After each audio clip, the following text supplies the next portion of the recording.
So my least favorite conversation to have is with an alpha male business owner with no niche, no offer, no history of outbound product market messaging fit.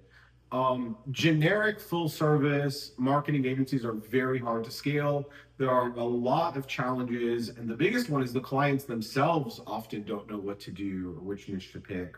So we recently had one on board through a white label partner, and they wanted to negotiate certain terms of the contract. So I asked them for a call. They're thinking I'm going to talk about money or the contract. I didn't want to talk about any of this. So I said, listen, if you're wondering if cold calling, cold email works, I assure you it does. Like, I've sold private jets, enterprise offers, private equity, SaaS, agency services, and we work with credentialed, sophisticated niches, and work with the AI offer slinging Wild West. The challenge is, will it work for you? So you'll get the same tools, iterative practices, and strategies that have made millions for other clients, but it's certainly possible to not get results.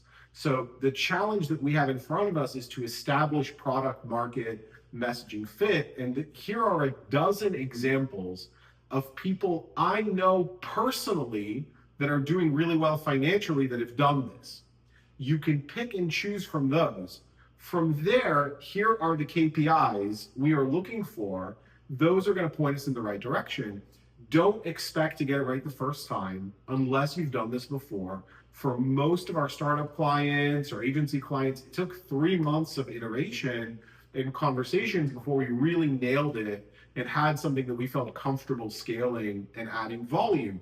So it's a little bit like the Zen story where there's two Zen masters, and one of them flatters the king.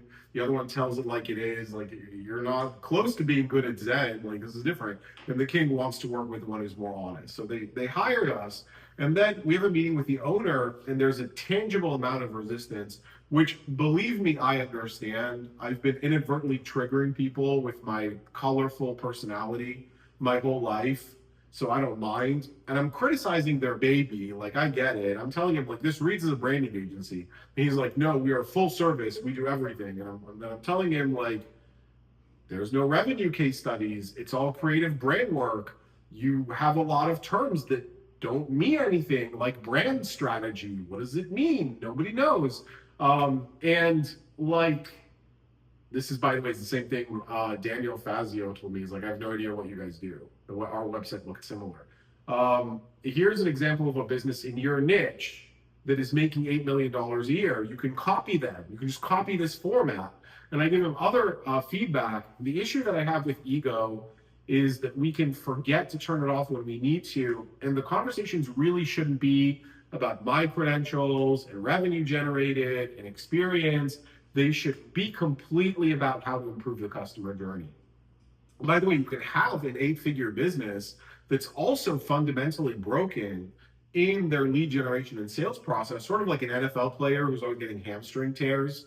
But unless you assess it and treat it seriously, you can make the problem worse than it is. It's not super difficult to solve. You can solve it relatively cheaply, but it's also, in a lot of ways, the hardest problem to solve. So I have 2 Y Combinator alum clients. I have brilliant healthcare PhDs with legitimate life-saving technology, and it really isn't easy. It's okay to struggle with it. You will get there. Just, we're on the same team. Just focus on the customer. That's all. Anyway, I'm just venting. Have a great day. I'll talk to you guys tomorrow.